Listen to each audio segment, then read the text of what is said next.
No sé cómo compartir. Buena tarde de nuevo. Vamos a continuar entonces en las charlas de esta tarde. Ya para concluir, vamos a recibir entonces a continuación a Valeria Junquera, que es la segunda vez que nos acompaña en el festival, afortunadamente. Y hoy ella nos va a acompañar con una intervención que se titula Principios de la luz aplicados a la creación artística. ¿Quién es Valeria? Valeria, ella es creadora de artes escénicas, es docente y gestora cultural. Ella es graduada en diseño industrial de la Universidad Nacional de La Plata, especialista en luminotecnia y visión en la Facultad de Ciencias Exactas de la Universidad Nacional de Tucumán, Argentina. Y su investigación se basa en el estudio de las potencialidades de la luz en relación a la percepción visual humana en espacios inmersivos. Sí. Coordina LabZ, laboratoriodeluz.com, y codirige el laboratorio Sinestesia. Realiza obras instalativas y el diseño lumínico espacial de obras escénicas en colaboración con artistas de amplia trayectoria. Asimismo, coordina grupos de creación y es tutora de artistas del laboratorio de diversas provincias. Es directora del ULMUS Gestión Cultural y co-creadora de la Residencia Internacional Escénica NOA para artistas en territorio junto a la plataforma Lodo. Y también coordina un seminario de posgrado en la UNA, Artes Multimediales, y en la diplomatura de gestión de espectáculos de la UNTREF. Ha recibido numerosas becas y premios de organismos nacionales e internacionales para realizar sus obras. Ha trabajado en ciclos y festivales de México, Cuba y Colombia. Colombia, como ya lo había mencionado, pues aquí en el Festival Internacional de Arte Contemporáneo en la tercera versión. Valeria, es un placer tenerte de nuevo.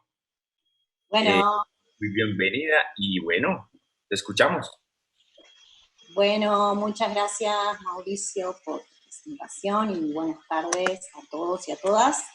Voy a empezar compartiendo la pantalla, no sé si se está viendo ahora. ¿Sí se ve? Sí, sí se ve. Bueno, estoy muy contenta y agradecida por este espacio. En esta ponencia lo que voy a hacer es compartir dos experiencias colaborativas del Laboratorio de la Luz.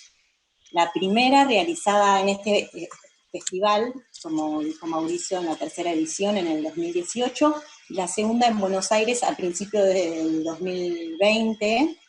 También voy a hablar de una obra instalativa proyectada para el ciclo Laberinto Lumínico en 2019 en Buenos Aires. Un momentito.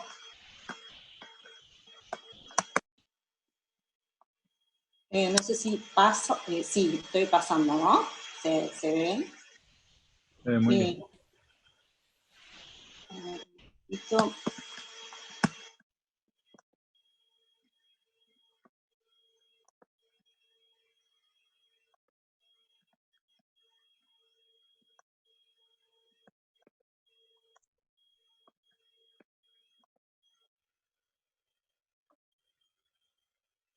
No, estoy bien. Bueno, el Laboratorio de la Luz es un espacio de formación y creación que asocia conceptos del arte y la ciencia, brindando herramientas a artistas de diferentes áreas del movimiento, las artes visuales, audiovisuales, sonoras y escénicas, para que puedan crear obras basadas en la iluminación. ¿Sí estoy pasando ahí? No pasa. A ver.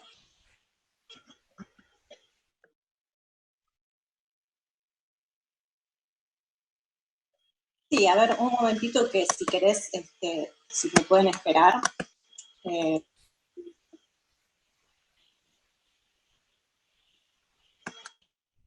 momentito.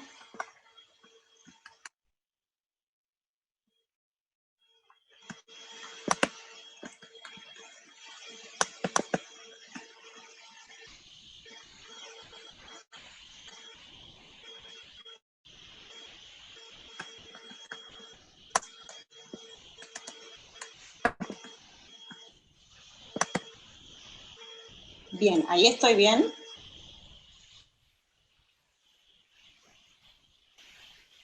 ¿Sí? Bueno, como decía, el Laboratorio de la Luz es un espacio de formación y creación que asocia a conceptos del arte y la ciencia, brindando herramientas a artistas de diferentes áreas para que puedan crear obras basadas en la iluminación. Mediante su programa se investiga principalmente las potencialidades generativas de obras en torno a la percepción visual humana, la luz y los materiales. Se desarrolla desde 2016 de manera independiente en contextos colaborativos con grupos de artistas de diversas disciplinas en diferentes ciudades de Argentina. En cada una de sus ediciones se imparten contenidos acerca de la naturaleza de la luz, que luego son demostrados mediante prácticas de laboratorio, en la que los propios participantes pueden ejecutar las herramientas iluminarias específicas para poder comprobar dichos efectos y sus posibilidades concretas en el arte. Se brinda así también un panorama histórico de obras paradigmáticas del siglo XX de carácter instalativo, de site specific, arte en territorio y performance, hasta la actualidad, cuyo disparador principal es la luz. Al mismo tiempo que se desarrolla un proceso de creación colectiva de obras originales que terminan por concretarse con una performance abierta a público. El enfoque de todo el programa está puesto en que los participantes puedan caracterizar y experimentar con los sitios específicos donde se realiza, que generalmente son espacios edilicios de la arquitectura transformados en salas de teatro o en galerías, para que puedan convertirlos en espacios potencialmente escénicos, propicios para el desarrollo de la experiencia estética. Se plantea asimismo como un espacio para la adquisición de técnicas de creación, el abordaje y discusión de conceptos de las artes y de las ciencias, como así también para la práctica con instrumentos y la construcción artesanal, semiartesanal de objetos lumínicos. Voy a empezar por presentar la primera experiencia realizada en el festival, en este mismo festival en su tercera edición, detallando algunos de los procedimientos metodológicos aplicados y describiendo los resultados obtenidos en las obras colaborativas que fueron creadas íntegramente en el laboratorio por los participantes, intentando así abrir nuevas preguntas para próximos trabajos. En este festival, en esta edición, se propusieron líneas curatoriales en torno a el tema de el arte y la alteridad. En esta edición, el laboratorio, entonces, curatoriales, los rostros, el encuentro con el otro, prácticas colectivas, participativas, colaborativas, pedagógicas o comunitarias. A partir de, bueno, empezamos trabajando con una modalidad de aula-taller. En los primeros encuentros se realizaron de manera participativa algunos ejercicios sobre el comportamiento de la luz frente a los diversos materiales, demostrando la forma de propagarse o distribuirse, sus desviaciones o confluencias que se producen cuando un haz atraviesa distintos medios, como el agua, el aire, las partículas en suspensión, las superficies de distintas características, opacas, translúcidas, transparentes, dando lugar a fenómenos tales como la difracción, la refracción, la reflexión, la formación de sombras, penumbras e imágenes de tamaños variables. Se estudiaron también los principios de la óptica geométrica, como los que contienen el funcionamiento de las luminarias o de los proyectores. Luego se dividió el grupo en 2 equipos, de los cuales resultaron 2 proyectos de obras instalativas. Bueno, en las jornadas siguientes se elaboraron premisas, cada grupo elaboró sus premisas para trabajar en la creación de sus obras, con el objetivo de ser puestas a público el día de la muestra de cierre de los laboratorios, que fue el 19 de noviembre de 2018, en el aula 101 de la Facultad de Artes y Humanidades de la Universidad de Caldas, en Manizales, Colombia. Esta es una de las obras donde, bueno, este equipo realizó una transformación del espacio del aula basado en la incidencia de rayos provenientes de fuentes láser que reflejaban en las paredes donde habían ubicado espejos. Mediante múltiples reflexiones lograban atravesar el espacio y el público quedaba así inmerso, transitando libremente entre estos rayos por la totalidad de la sala. Los rayos podían ser vistos al ingresar cuando el espacio estaba totalmente oscuro, logrando que el público interactúe entre sí, aún sin conocerse, en un clima lúdico y bastante participativo. Es bueno aclarar que ambas obras son originales, están íntegramente creadas en el ámbito del laboratorio por los participantes.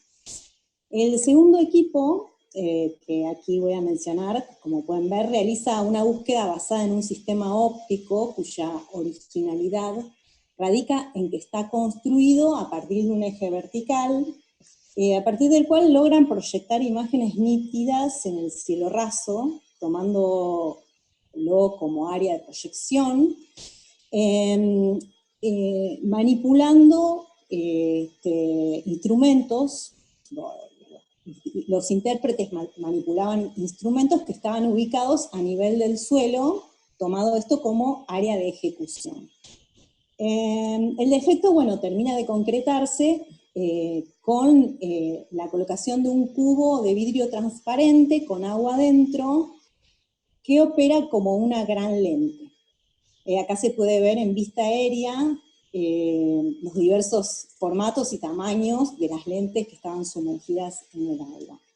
Traigo aquí un esquema que es similar también al de la linterna mágica, pero con el eje vertical, donde pueden ver las partes fundamentales que componen el sistema óptico, el sistema de objetivo óptico, que es especialmente creado para esta obra. El dispositivo se ejecuta mediante acciones manuales que los propios intérpretes realizan a la vista del público, produciendo como consecuencia cambios en la imagen proyectada. Para lograr ciertas sensaciones de movimiento en las imágenes, se utilizaron mecanismos simples de giro en las luminarias, ventiladores adentro del agua, movimientos manuales del agua o de las lentes, y como vibraciones con golpecitos simples sobre el agua podían producir grandes movimientos en la imagen proyectada.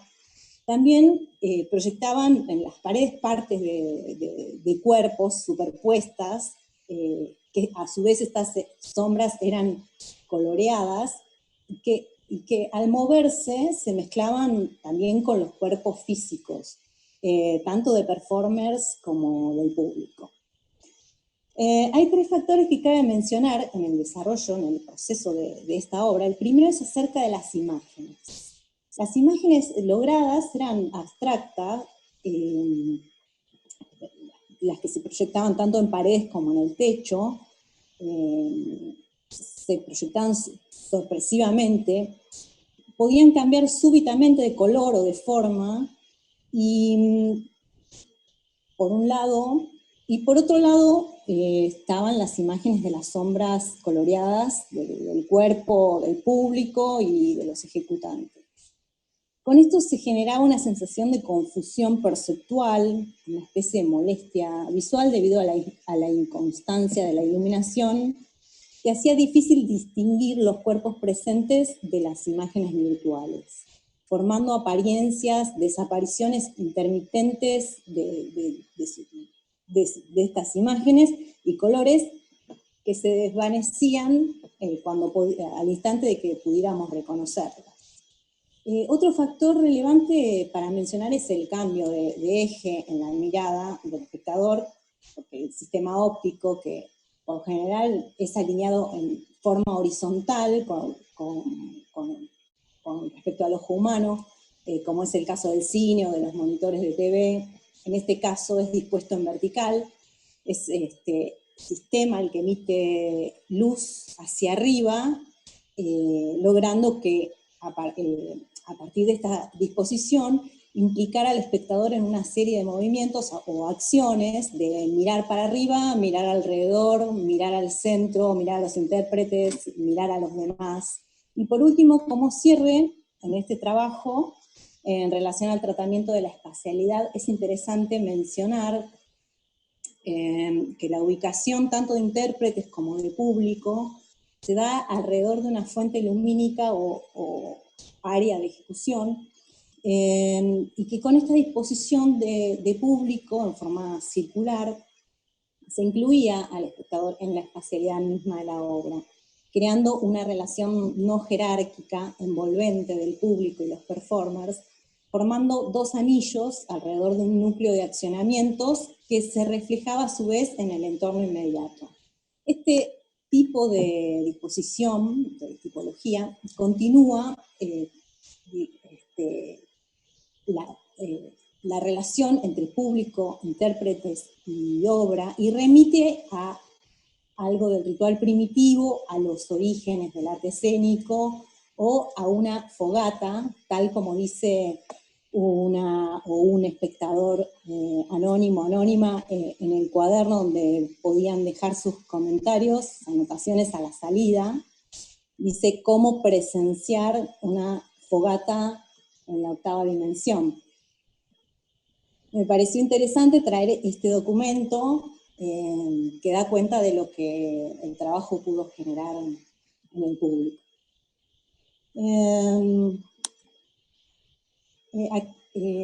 Podemos decir, bueno, que sin duda la espacialidad planteada invita al público a rodear el sistema de ejecución, a percibir con sus propios a percibir cómo sus propios cuerpos van quedando plasmados, incluidos en la misma obra, en forma de reflejos que a la vez los multiplican. Entendiendo la experiencia estética como aquello que nos reúne con otras personas, crea vínculos de alteridad discontinua e intermitentes entre uno y otro cuerpo, una y otra sombra, funde asimismo las diferencias que existieron en el principio, antes de ingresar a la obra, entre ejecutantes y públicos, a partir de los cambios que genera la luz. Ahí se puede, tengo que, acá. A ver.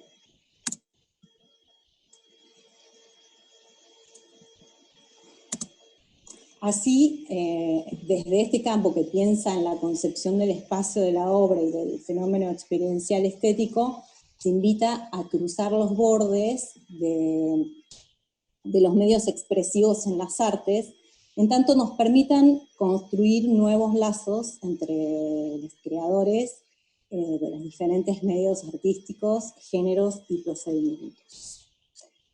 La siguiente experiencia que paso a comentarles se trata de una obra que planteé para un ciclo que convoca a un artista de la luz a diseñar un dispositivo escénico, una instalación lumínica, que funcione de antemano como disparador para que 3 artistas escénicos de danza, teatro o dramaturgia creen allí una performance distinta a cada uno. El ciclo lleva 3 ediciones y es organizado por el espacio Silencio de Negras en Buenos Aires. Un aspecto muy importante que se puso en juego en esta edición es que se trabajó con el sonido, diseñado por Martín Matus Lerner, mediante el cual se espera construir un vínculo especial entre lo que oímos y lo que vemos. Este dispositivo que diseñé para el ciclo tiene la forma de una especie de libro, de manual de uso para que los artistas escénicos tomen las posibilidades poéticas o tengan presentes las posibilidades poéticas de los elementos ya instalados. La instalación propone investigar el efecto de la polaridad entre la luz y la oscuridad, el efecto en el sistema visual humano, en la percepción, transformando con la luz las estructuras materiales que configuran la arquitectura. Este espacio es una casa devenida, una gran casa devenida en sala teatral. Dibujando así, marcando con recortes de luz formas nuevas de concebir esos mismos espacios. Espectadores serían guiados en un recorrido por las diferentes habitaciones de la sala, pasando de la luz a la oscuridad y generando así efectos de manera tal que puedan percibir una nueva tridimensionalidad en relación a aquello de la arquitectura que nos envuelve. Su estreno fue pospuesto por obvias razones.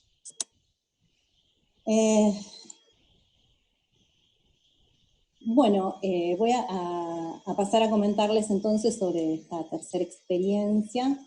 Este es un experimento que se hizo en febrero y marzo en el espacio Planta, también en Buenos Aires. Es en una nueva edición del laboratorio que tuvo que suspenderse, bueno, por la crisis sanitaria. En el mismo se trabajaron escenas inspiradas en el fenómeno que ocurre cuando la luz impacta frente a materiales espejados, la reflexión especular y mixta, trabajando con la producción, manipulación de sombras e imágenes reflejo sobre el espacio, los cuerpos de los intérpretes en movimiento, junto a un trabajo de exploración del espacio, previendo concretarse en una muestra abierta a público que todavía no la podemos hacer. Para el mismo se formó un grupo multidisciplinario de 20 artistas elegidos por convocatoria abierta.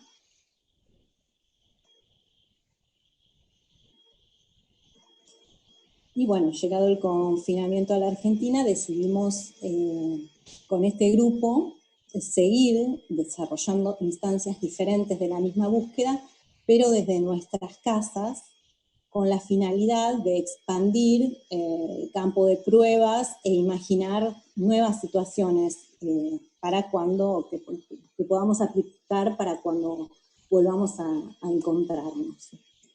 Mediante varios encuentros virtuales exploramos la iluminación en relación a los materiales espejados de nuestro medio ambiente actual, que era nuestra casa, de los cuales surgió un nuevo disparador temático, tratando de imaginar un origen del mundo a partir de la luz.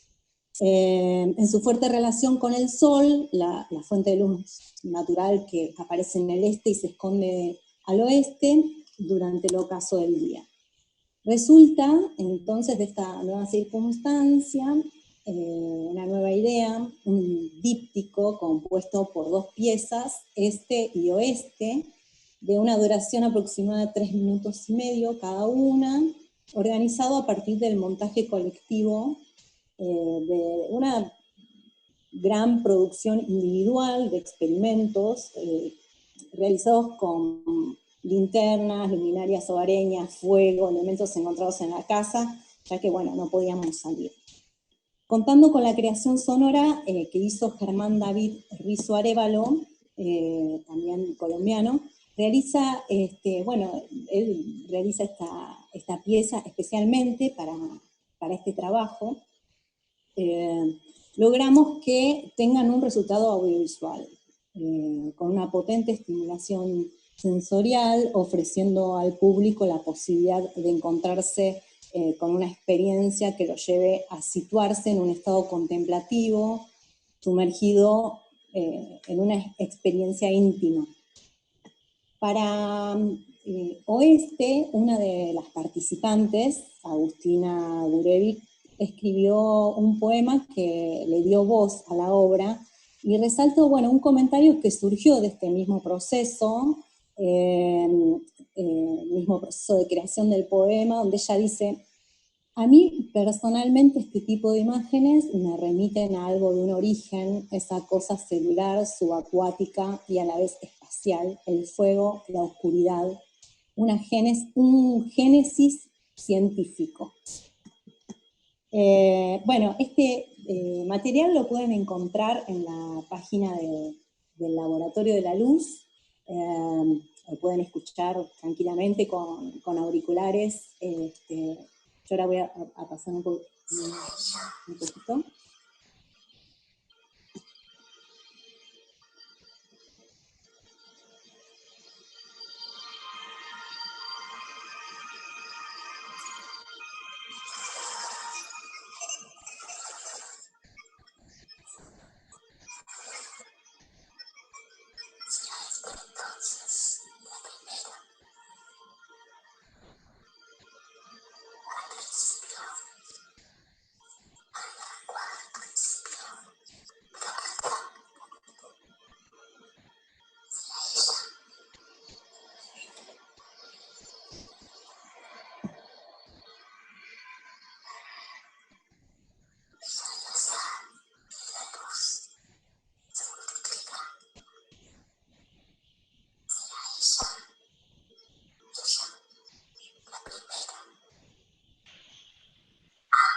Bueno, este material lo pueden encontrar en la web del Laboratorio de la Luz, laboratoriodelaluz.com. Y bueno, para cerrar, dejo aquí el link y mi contacto. Y bueno, comentarles que en esta edición del festival se está desarrollando un laboratorio, se llama Laboratorio de Exploraciones Lumínicas, que tendrá un cierre y una exhibición en formato virtual. Y bueno, aquí les dejo la página del laboratorio donde también se pueden ver trabajos futuros y nuevas ediciones del laboratorio que serán a partir del 2021. Muchas gracias y hasta pronto. Valeria, muchísimas gracias a ti por tu participación, por presentarnos estas nuevas y diferentes maneras de apreciar el mundo y como bien lo decías por ahí al principio, la luz como origen y como creación, porque en realidad son cosas que uno muchas veces como mero espectador pierde de foco, como simple persona. Entonces, muchas gracias de nuevo por compartir tu experiencia y todo tu conocimiento en torno al tema y asimismo pues las obras que has realizado. Muchas gracias de nuevo. Bueno, entonces ya son las 5:30. Oiga, esto, Pedro, ha sido tal vez uno de los encuentros más puntuales y más organizados que ha tenido el festival. Entonces, tenemos ahora el espacio abierto para el conversatorio, donde podemos compartir un rato con nuestros ponentes y poderles realizar las preguntas que sean del caso. Invitemos a conectarse entonces a Felipe, no sé si está por ahí. Entonces, Sí. Hola Felipe, también nos acompaña en el conversatorio, creo que está Andrés Foglia también.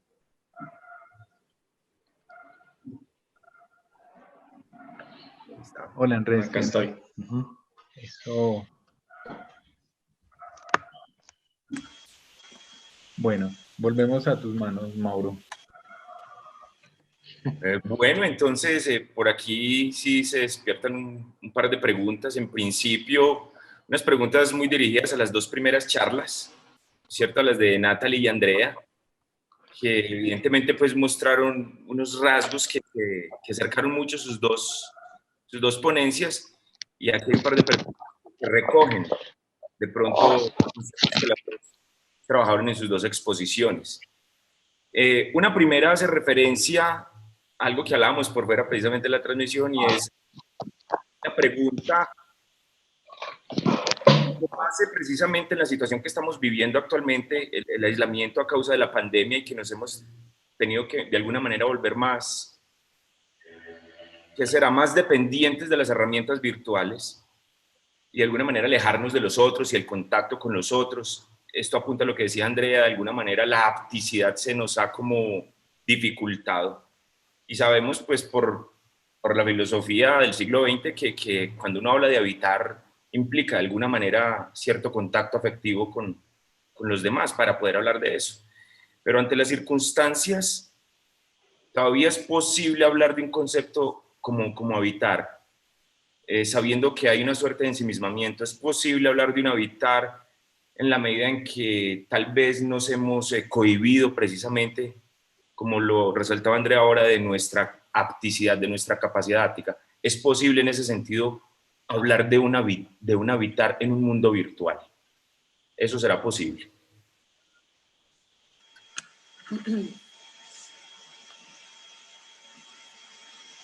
Podemos darle la palabra al que quiera, como para comenzar. No sé si prefieren que alguien quiere empezar o nosotros vamos como direccionando las preguntas. Felipe, te tocó a vos esa pregunta. Hacia dedo. Bueno, es complejo porque creo que la pregunta va pues muy dirigida justamente como a lo que planteaban tal vez como Natalie y Andrea. Y pues mi respuesta sería un tanto irresponsable en el sentido de que no, la verdad no he pensado, digamos, el tema de una manera así como tan dedicada. Pero pensaría que inicialmente, bueno, lo que nos propone un poco esta dinámica de confinamiento e interacción, pues tiene que ver con otra forma de habitar, ¿no? Pienso que todo el tiempo estamos habitando, solamente que las formas de habitar se configuran tal vez de manera distinta y que tienen implicaciones también distintas, obsesiones, obstáculos, posibilidades, potencialidades, y que implican tal vez, digamos, también dentro de ese ejercicio una nueva resignificación de lo que consideramos por espacio, por interacción, por construcción, digamos, también y de lazo con los otros. Tal vez nos cuesta, es complejo, pero creo que efectivamente sí hay también hay una manera como tal de resignificar esas formas de habitar, ¿no? Bueno, les cuento que ya llegó Natalie para el foro. La dueña de la pregunta. Sí, Mauro, si quieres, mientras Natalie, no sé si alcanzaste a escuchar la pregunta, o Mauro, si puedes volvérsela a formular. Acabo de entrar. Bueno, ya te la volvemos a compartir. Dale, Mauro. Natalie, fue una pregunta que surgió precisamente con base en la charla con la que abriste la tarde de hoy, en la que tuviste muchas coincidencias con la charla de Andrea. Y alguien hacía la pregunta en torno a la posibilidad de habitar en medio de estas circunstancias. Es decir, sabemos por la filosofía del siglo XX y por las reflexiones que se han hecho desde la fenomenología, que cuando se habla de habitar necesariamente se está hablando de un contacto afectivo, de establecer unos lazos, de establecer unos vínculos de afecto con los otros, en la medida en que eso es lo que posibilita un verdadero habitar. Ahora, dadas las circunstancias y que nos hemos visto enfrentados a otras cosas que no, para las que no estábamos tal vez preparados, y aún no lo estamos, donde hemos tenido que estar necesariamente alejados de los otros, negándonos precisamente el contacto, la apticidad de la que hablaba Andrea. Dadas estas circunstancias, Natalie, la pregunta es, ¿tú crees que es posible hablar de habitar en esos términos de afecto ante esta nueva situación de la virtualidad? ¿Es posible un habitar en un mundo virtual? ¿Eso podría ser posible? ¿Es posible habitar en un mundo virtual? Bueno, si entraríamos en unos totalitarismos donde redujéramos la existencia a la virtualidad, creo que no. El totalitarismo, o si empujamos al cuerpo a permanecer meramente en el ciberespacio o en el espacio virtual, creo que los afectos y el contacto estarían reducidos, ¿no?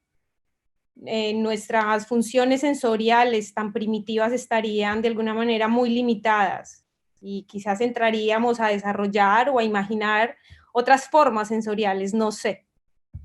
Yo, por ejemplo, en todo este confinamiento he experimentado un poco, por ejemplo, qué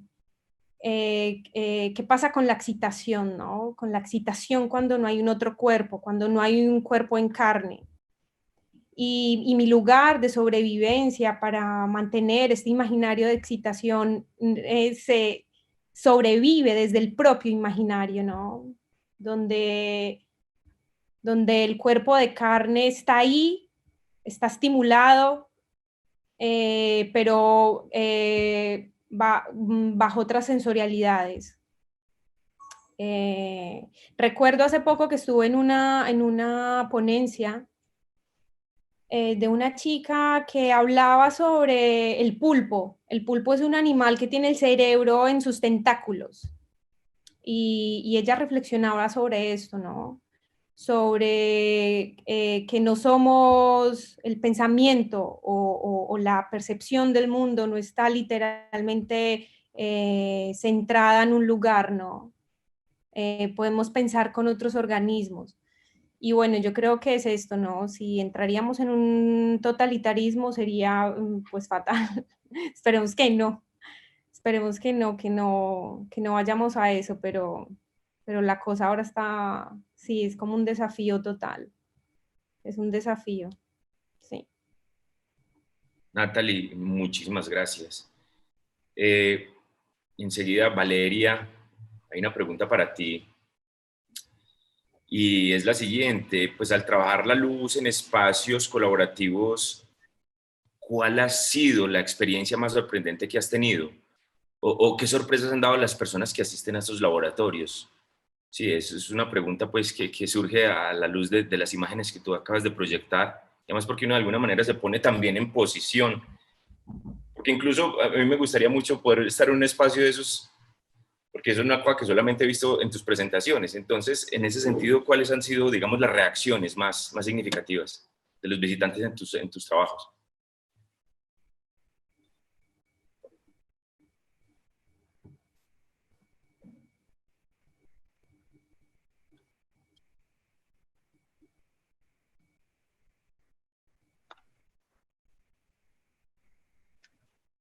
Valeria, debes prender el micrófono. Ahí está. Ya. Bien. No, lo que decía es que cada una de sus ediciones tiene para mí un montón de sorpresas y novedades, porque en cada una se hacen experimentos diferentes. Y bueno, por eso la que se hizo en Manizales en el 2018 a mí me sorprendió muchísimo las reacciones del público. Luego, en otra experiencia que se hizo en el laboratorio Sinestesia, que es un laboratorio que trabaja la relación entre la luz y el sonido. También fue muy sorprendente, que había mucho público en la muestra, que podían interactuar con las instalaciones y a la vez como que el público le daba nuevas formas y creaba como a partir de las propuestas de los participantes, creaba como pequeñas situaciones nuevas que de verdad para nosotros no estaban previstas. Y sí, siempre aparecen descubrimientos. Por ejemplo, pasa mucho cuando trabajamos con lentes o con lupas que proyectan la imagen invertida o con la superposición de sombras. Siempre aparece una nueva modalidad o una nueva manera de ver el propio cuerpo, el cuerpo mío de los compañeros o de los objetos, una manera nueva, porque justamente la multiplicidad de efectos que provienen de la luz nos deja ver siempre algo diferente del mundo, de la realidad.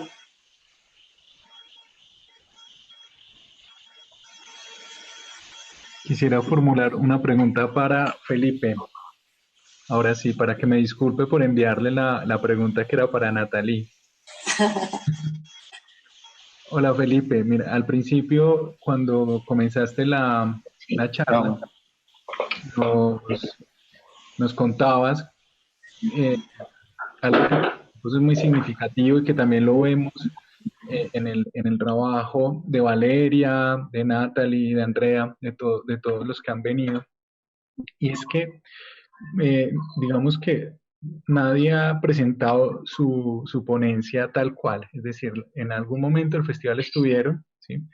En estos 5 años que llevamos ya trabajando, y cuando les dijimos que podían volver y traer de nuevo las ponencias, eso no fue una posibilidad, ¿sí? O sea, todos querían, no, es que yo ya estoy trabajando en otra cosa, ¿no? Entonces siento que en tu caso en particular fue muy bella la reflexión que nos presentas, de que eran como 2 momentos de tu investigación. Yo quisiera preguntarte, como de manera sintética, ¿cuáles serían esos puntos, digamos, que, eh, que se convierten, perdón, cuáles son los puntos que, eh, digamos, cambiaron, ¿sí? ¿Cuáles fueron los cambios más significativos que tuvieron desde ese primer momento de tu proyecto hasta este momento? ¿Sí? ¿Cuáles fueron, digamos, los puntos que continuaron? Y por último, ¿cuáles serían esos errores que no volverías a cometer en la investigación o si realmente no hubo tropiezos? Bueno, yo quisiera como ahí partir de algo que decía al inicio de la presentación de hoy, es que casualmente mis 2 participaciones en el festival han tenido que ver como con 2 momentos muy importantes de este tránsito largo y por momentos tortuoso que es justamente construir una tesis de doctorado. Entonces, en el primer momento, en la primera invitación en la que estuve en el festival del 2016, que era la primera edición, lo que presentaba en ese momento eran como unas primeras indagaciones, como unos primeros escenarios reflexivos eh, frente al tema que particularmente estaba, digamos, poniéndose en juego, que tenía que ver justamente con cómo las prácticas artísticas no solamente se encargan, digamos, de tematizar o de representar a partir de la imagen o a partir de las propuestas performativas, formas, digamos, de representar los hechos o de representar la experiencia de la violencia, sino como las prácticas artísticas son fundamentalmente formas de constituir el registro de esa experiencia, y aún más son formas de resignificar ese registro, de constituir justamente a partir de su capacidad expresiva lecturas que no pueden, digamos, establecerse desde otras lógicas, desde otros lenguajes, desde otras aproximaciones. Entonces creo que yo no hablaría tanto como de un cambio significativo, sino tal vez como de una especie, digamos, de profundización de la mirada, si se quiere, y de establecimiento, digamos, como tal, de unas líneas temáticas que en el momento en el que participé en el primer encuentro, en el primer festival, no estaban aún. En ese momento yo hablaba solamente como de la posibilidad, digamos, de construir unas visualidades y unas poéticas, muy enfocado fundamentalmente en la manera de cómo esa imagen, digamos, se construye y se constituye como una posibilidad de registro y de resignificación de los acontecimientos ligados a la experiencia de la violencia política en Colombia. Y un poco lo que ya se presentaba hoy, que lo que presenté hoy fue parte, digamos, como de una parte del último capítulo del trabajo, tiene que ver más con la manera como ese registro y esa posibilidad justamente de archivar la violencia, de reorientar, de reorganizar una lectura particular de esos indicios, de esos fragmentos, de esas latencias, ¿no?, que quedan tanto en el espacio como en las memorias, como en los relatos, pues termina configurando también desde este mismo punto de vista un aporte esencial a una comprensión mucho más compleja de lo que es la memoria histórica. Intentando también obviamente generar allí, digamos, contrastes, ¿no? Porque no estamos hablando de la memoria histórica que aparece en el informe de la Comisión de la Verdad, no estamos hablando, digamos, de las inculpaciones ni la búsqueda de responsables, pero sí estamos hablando fundamentalmente de la construcción de un archivo transmisible culturalmente, que aporta, digamos, como tal, un registro expresivo, simbólico, indicial, de lo que es la experiencia de la violencia y de la manera también como finalmente esa experiencia se resignifica, se complejiza, se discute. Y creo yo que esa es, digamos, como la brecha entre los dos momentos, por lo menos de esa reflexión.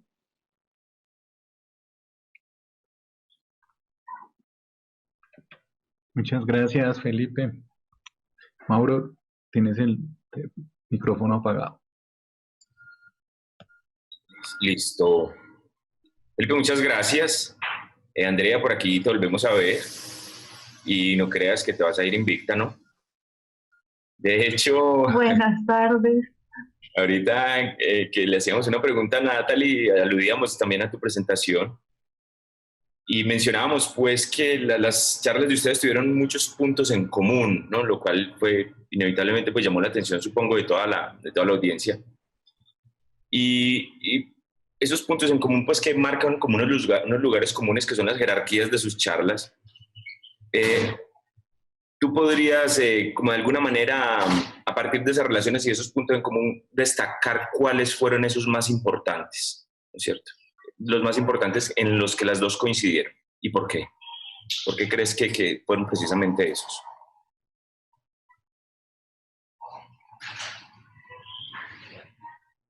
Bueno, no sé si Natalia está aquí. Pues no sé si me gustaría como abrir, no sé si técnicamente se puede que abriéramos el micrófono a las dos, ¿sí? Para poder ahí hacer una charla. Vale. Bien. Creo que sí. Vale, lo tengo abierto. Sí, hablando fuera como de las redes, ¿sí?, me di cuenta que había unos puntos en común y es el punto de partida, que es precisamente lo que ofrecen las redes. Y Natalie hablaba que era un proyecto que llevaba antes del confinamiento, ¿no? Entonces, digamos que yo creo que estos encuentros, obviamente no hay unas maneras o unos modos diferentes durante el confinamiento, pero sí se acentúan unos modos de encuentro que antes se daban a través de las redes. Es decir, el proyecto de Natalie surgió creo que 2 años antes de la fecha actual. El mío surgió durante el confinamiento, pero los modos de encuentro con las personas fueron los mismos, es decir, el modo de hacer es el mismo. Lo que cambia es precisamente lo que generó el virus a través de el cerramiento de estos lugares abiertamente, donde hay unos encuentros en donde hay una especie de neutralidad, porque están las miradas de los otros. Cuando el sujeto entra al espacio íntimo, las miradas de los otros no están para regular esa relación. Entonces, de alguna forma se abre como en mi caso, como una especie de espacio para, por un lado, para el deseo, la fantasía, como lo nombro en el escrito, pero por otro lado también están vulnerados unos derechos que, para mi punto de vista, son equiparables al derecho de libre expresión. ¿Sí? La sexualidad entra en este conjunto, digámoslo así, de derechos que pueden equipararse a la libre expresión y a la libre también como elección de cómo construir una identidad, ¿no? Es la libre expresión, digamos que tiene muchas ramificaciones. ¿Y por qué no el placer entra en este conjunto de derechos fundamentales, como lo plantea Sara Ahmed, que sea equivalente a, en la Constitución de los Estados Unidos, tener la felicidad, que podríamos decir que es uno de estos valores dentro de la condición humana, que jurídicamente podrían estar en los derechos de libre expresión. Los derechos de libre expresión para mí son fundamentales, ¿sí? Lo que pasa con el placer y la felicidad es que hay unas escalas, digamos, unas valoraciones en donde hay maneras de placer y maneras de felicidad que podrían ser ir en contra de la integridad humana, ¿sí? Porque no tiene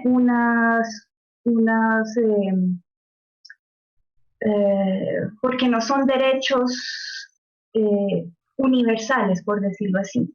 Están enmarcados dentro de una cultura, igual que los gustos. A pesar de que los gustos, la felicidad, el placer, se enmarcan en grupos sociales determinados, y se forman desde la crianza también, porque son valores adquiridos, no podemos decir que son valores universales, ¿sí? Pero lo que yo expongo en el escrito es que, por ejemplo, Sara Ahmed dice que los gustos determinan una clase social y los valores de esa clase social, ¿sí?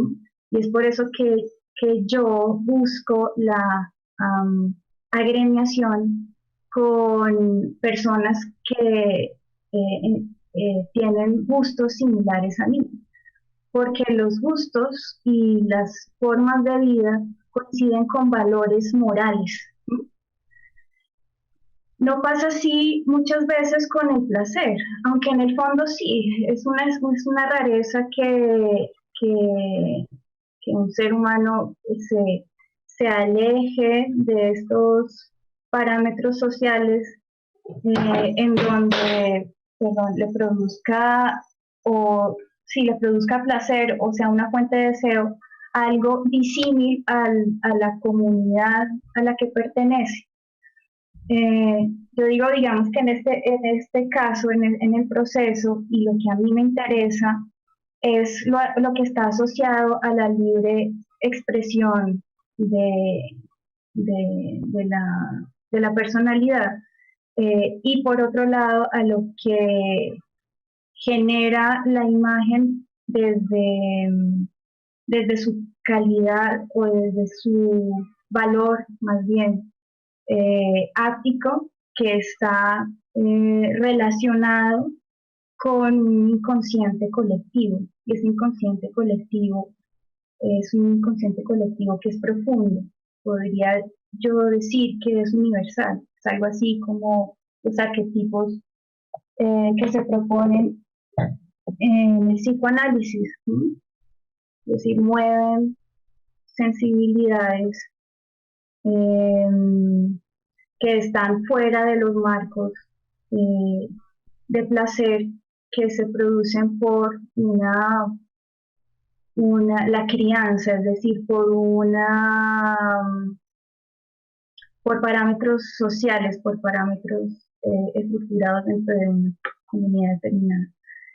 Bueno, no sé si respondí a la pregunta, pero digamos que lo que veo que hay en común son los modos de hacer, pero hay un acercamiento a la imagen que es diferente, porque yo sí quiero conectarme con el deseo del otro desde mi deseo, ¿sí? No desde no desde un deseo que está fuera de, que creo que es de donde parte el trabajo de Natalie, cuando ella lo relaciona con los diferentes roles o personalidades que ella creó para los encuentros que propició. Estos encuentros que yo tuve fueron, impactaron en mi vida y en mi memoria, en mi inconsciente profundo, es decir, están desde lo profundo de mi deseo y se relacionan con el deseo profundo del otro. Eso creo que es de pronto la diferencia que hay. No sé. Muchas gracias, Andrea. Sería lindo escuchar a Natalie, ¿no? También con esa misma pregunta, a ver si... ¿Qué dice Mauricio? Completamente de acuerdo, es el complemento, ¿no? Igual esos rasgos en común de los que hablamos la tocan también a ella. A mí hay un tema que me parece muy interesante que toca Andrea y que de alguna forma también me paro en el filo de ese tema, y es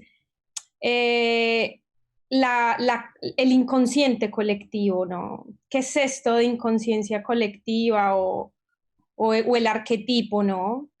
Y cómo de alguna manera funciona el deseo ahí, ¿no?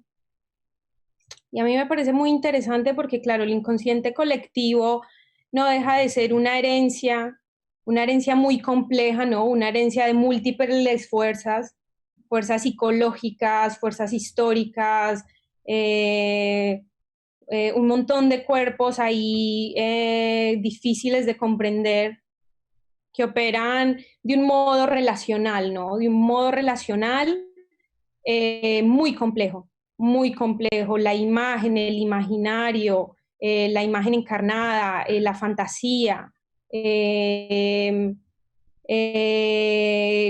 cómo se relacionan entre ellas, ¿no? Y cómo el deseo, por ejemplo, es como un fruto también de esa relación. Es decir, el deseo propio para mí es algo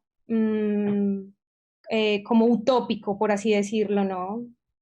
El deseo no deja de ser una tecnología. Y digamos, en el ensayo este que yo escribo,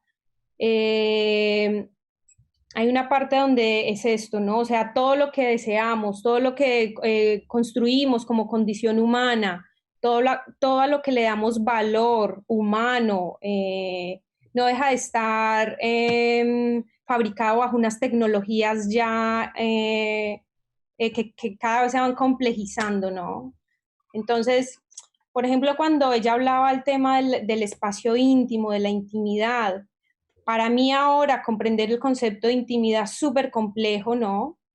Porque de alguna manera el concepto de intimidad ha estado engranado bajo un montón de tecnologías del poder dominante, es decir, el valor que se da a la intimidad, cómo se aprende la intimidad, cómo se representa la intimidad, cómo se da valor a la intimidad y por supuesto a la sexualidad o a esta acción libre, no deja de ser una imposición de un montón de sistemas dominantes en los que el ser humano siempre ha estado, ¿no? El ciberespacio no deja de ser una tecnología igual que otra, solo que funciona con otras interfaces, ¿no? Conocer a alguien a través del Tinder no es diferente que conocer a alguien en un bar. Hay obviamente una actualización, pero el cuerpo está presente, o sea, detrás de la pantalla está el cuerpo.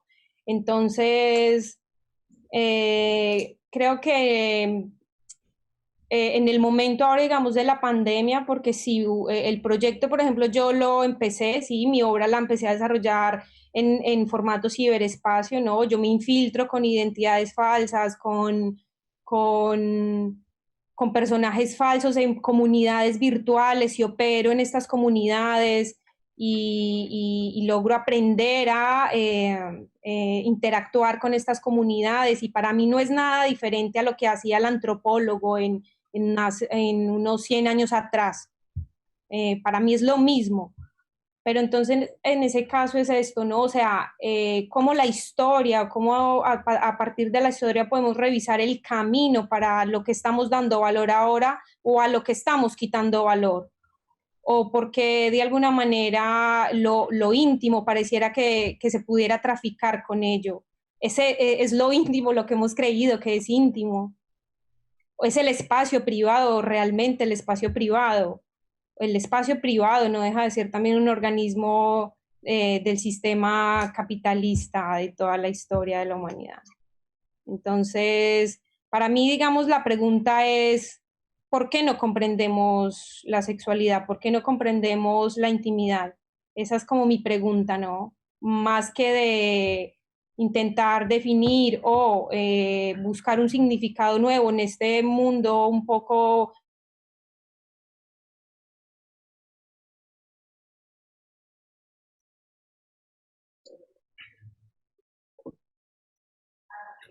Hola, hola. Bueno, mientras regresa la voz de Natalie, podemos continuar, Mauro. Listo. Entonces, bueno, mientras Natalie puede recuperar la comunicación, ojalá así sea, aquí hay una pregunta dirigida a Andrés Foglia. Y Andrés, la pregunta es la siguiente, y casi que ya me hubiera gustado preguntar algo similar, porque no he tenido la oportunidad de ir a estos sitios blancos, Andrés. Pero la pregunta es que si considera que los viajes o esas subidas del mundo y la búsqueda de ese blanco han modificado su sensibilidad, y si lo han cambiado como artista o lo han cambiado como persona. Bueno, digamos que sí, evidentemente, digamos que todo esto parte un poco como de una, digamos como de una fijación que he tenido desde hace mucho tiempo como con la fotografía de alta montaña, pero en parte digamos que esto surge también como una pregunta frente a la manera como, pues como vivimos, digamos, un poco el día a día frente a, pues a este mundo acelerado, ¿sí? Pero no es un escape, digamos que hay una serie que yo construí hace un par de años que se llamaba La Huida del Mundo, pero digamos que pues eso iba acompañado como de pues un texto, digamos que estaba estructurado en 4 capítulos y esa idea de la huida del mundo era más como una idea un poco imaginaria frente a la posibilidad del ascetismo total, o sea, no existe como tal el ascetismo. De hecho, creo que una idea que a mí me gusta mucho de esa posibilidad de huida del mundo es que subir una montaña pues necesariamente te exige volver a bajarla. Y creo que algo que a mí me interesa mucho en ese ejercicio, por eso yo lo decía al principio del texto, es como un doble ejercicio que tiene que ver con el lugar de la mirada y, digamos, del estar enfrente, digamos, de lo natural, pero al mismo tiempo tiene que ver con la condición en la que se pone el cuerpo. Entonces, claro, digamos, hay un ejercicio que tiene que ver con el hecho también de cómo pone uno el cuerpo ahí, ¿no? Digamos que para mí esta idea, por ejemplo, del creador o del investigador situado, ¿sí? Me parece que es fundamental porque, claro, hay que poner algo en juego y ese poner algo en juego tiene que ver, en mi caso, pues con poner el cuerpo ahí.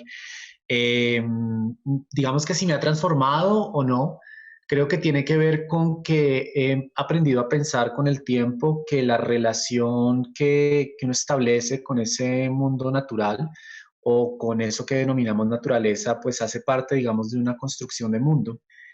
No es una fascinación por las montañas simplemente o por la nieve simplemente, ni siquiera por la exaltación de la belleza de estos lugares, que muchas veces pues es normal que digamos mi trabajo a veces sea interpretado como eso, como un acto de mera contemplación, sino que tiene que ver justamente con el lugar que ocupamos frente a eso, ¿sí? Con ese lugar de observador, con ese lugar digamos como de incomprensión muchas veces frente a eso desbordado, pero al mismo tiempo totalmente contenido dentro de nuestras maneras de pensar y de nombrar lo natural. Y pues la transformación ha venido, pues por eso yo quería hablar de eso, digamos, en esta oportunidad, y era como se ha dado es justamente con que en un punto, cuando empecé esto pasó realmente fue gracias al trabajo eh, con una curadora que pues estuvimos hablando como de mi trabajo y estuvimos revisando como el archivo realmente, o sea, digamos, como no tanto el portafolio, sino el archivo. Y cuando empezamos a hablar como un poco del archivo y de lo que empezaba a aparecer ahí, pues fue muy interesante empezar a encontrar otro tipo de maneras de aproximarse, digamos, como a esas consignaciones, digamos, progresivas y en diferentes momentos y en diferentes etapas sobre las cuales yo empecé, pues había estado trabajando.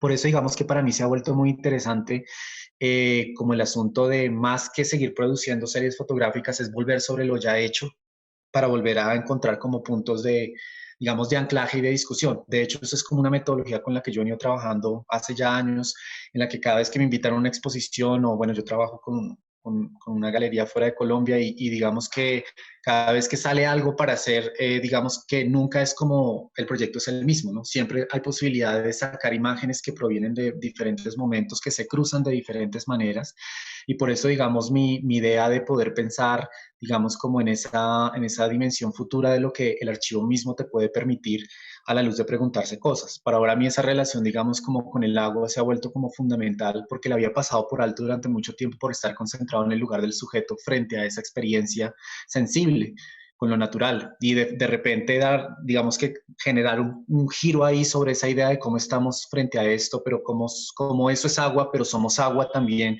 empezó a generar otro tipo, digamos, de relaciones frente a eso que yo llamaba como ese reensamble de lo ecosistémico, ¿sí? Volverse a pensar un poco dentro de eso y no como un sujeto aparte que es como la manera como, pues de alguna manera se había construido como las reflexiones iniciales. Entonces, pues eso, digamos, la transformación viene un poco también, creo yo, del ejercicio de volver sobre el asunto y no solo de subir las montañas, no solo de fascinarse con la imagen, sino de preguntarse qué es lo que uno está haciendo con eso, ¿sí? Y cuál es el lugar que uno ocupa como sujeto de la mirada y de experiencia en esos intercambios sensibles. Andrés, muchas gracias. Gracias, Andrés. Bueno, aquí para que después no digan que en el festival no se propone un panorama muy variado. Le comentaba yo a Pedro aquí por interno el ascetismo de Andrés y el deseo de Andrea y Natalie, que unas charlas de contrastes bien interesantes, lo maravilloso del mundo del arte. Bueno, y hay una para Felipe. Felipe, por aquí le hacen como la siguiente apreciación y pregunta, y es que a veces se escuchan críticas al artista que trabaja en torno al conflicto armado y suele hacerse un comentario como, por ejemplo, se aprovecha de las víctimas, el artista, ¿no? Que no deja nada a la comunidad. Felipe, ¿piensa usted que en estas afirmaciones se le está depositando al artista una responsabilidad que debería recaer sobre el Estado? Miren, creo que dentro de las apreciaciones críticas que en muchas ocasiones se le hace, digamos, a artistas que trabajan de manera directa en temas relacionados con la violencia, que tienen interacción, digamos, con comunidades de víctimas, con familiares de víctimas, siempre hay, digamos, como una percepción de que hay una especie de instrumentalización del otro. siempre hay como una mirada que sospecha de que el artista se está aprovechando un poco del drama vivido por algunas personas para usufructuarlo y para generar, digamos, reconocimiento hacia su propia obra o hacia su propio trabajo. Yo no podría decir que eso no se da o que no se da, digamos, en algunos casos.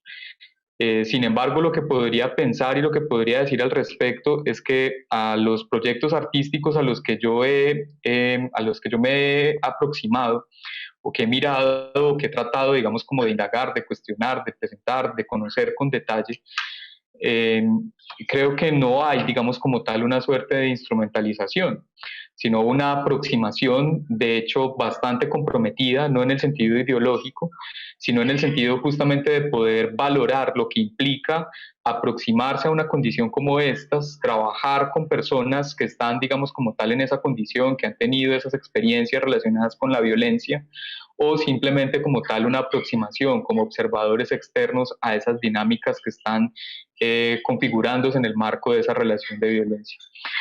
Creo también que efectivamente se le exige a las prácticas artísticas, en este caso, aspectos que, por ejemplo, no se le exigen tal vez como a otras disciplinas, porque si pusiéramos un poco como los aspectos en blanco y negro, también el académico, el antropólogo, el sociólogo, el psicólogo, que se aproxima, digamos, como tal a tematizar la experiencia de la violencia, que trabaja con testimonios, podría ser también de alguna manera como por lo menos valorado dentro de su trabajo también como con cierta instrumentalización.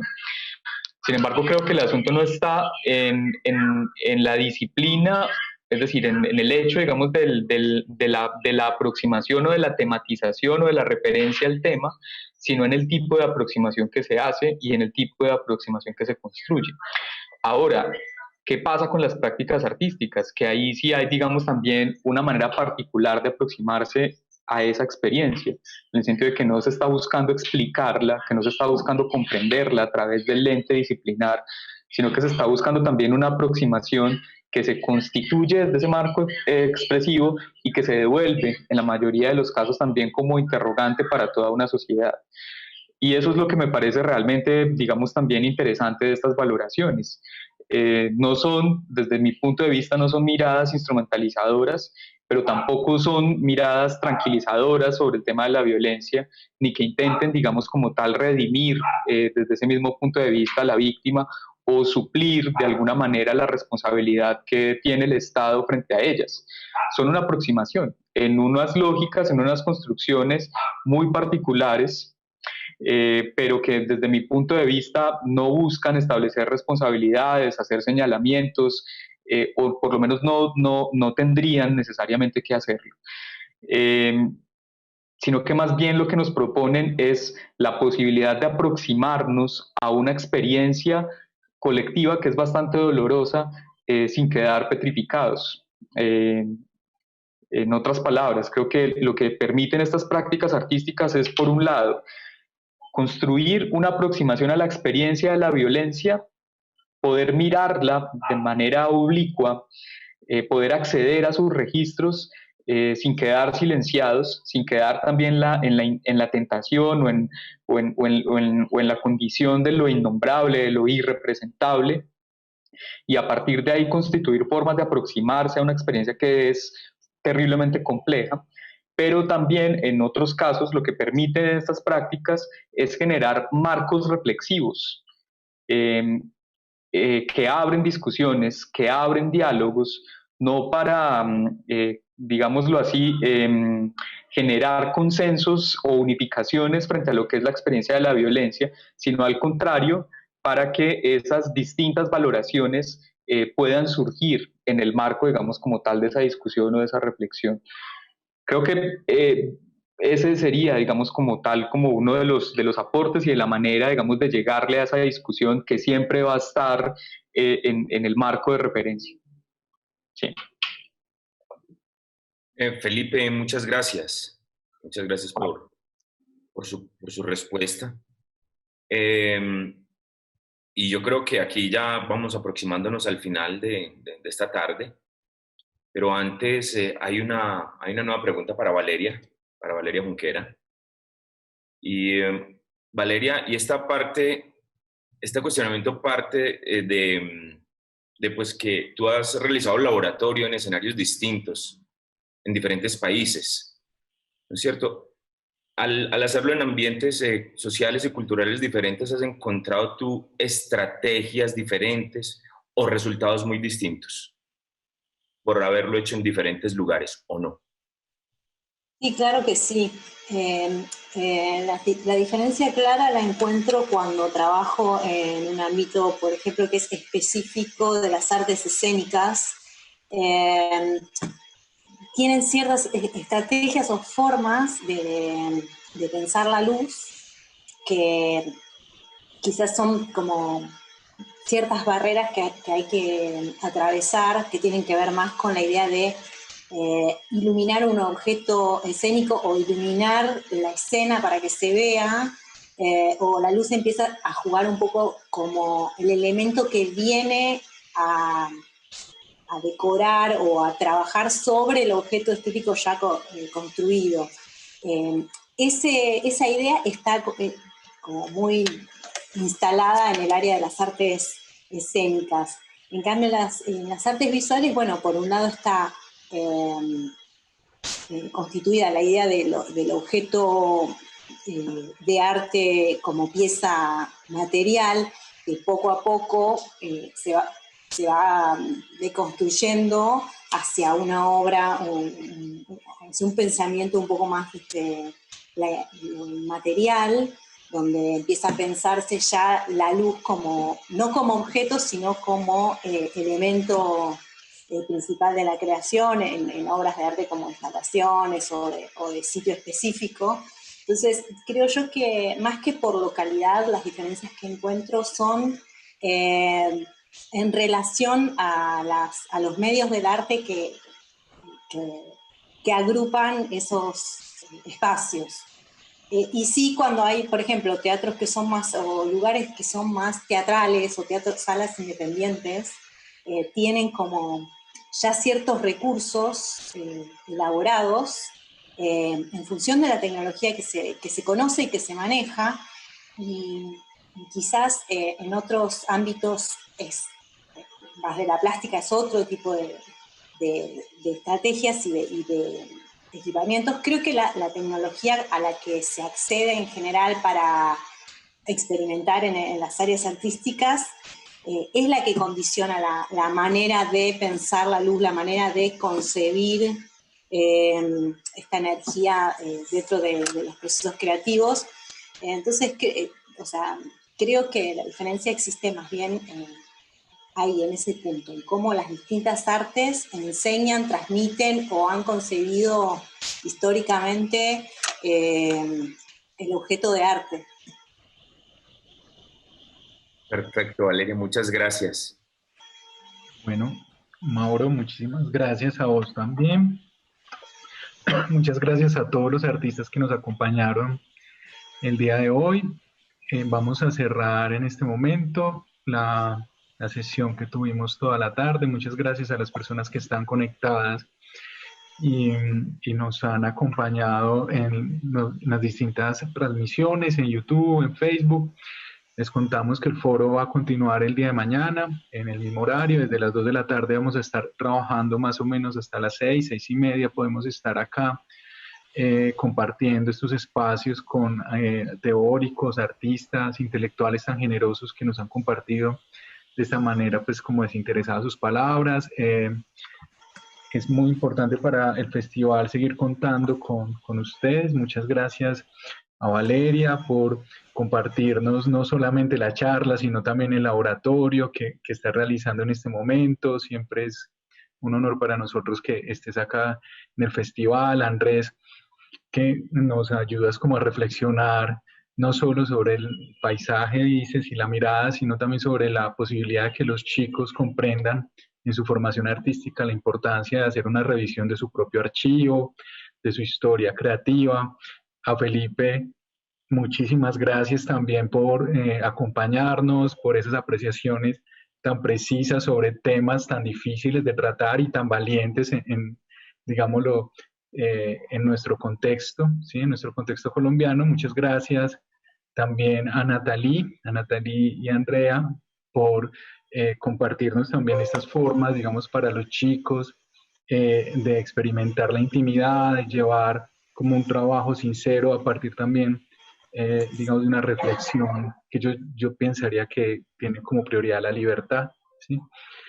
Bueno, muchas gracias también, Mauro, por la gestión. No sé si se quieren despedir. Hasta luego. Muchas gracias. Gracias. Chao, muchas gracias a todos. Un abrazo. Adiós, Saludos a que todos. estén bien, Gracias. lo mismo. Adiós. Gracias a todos.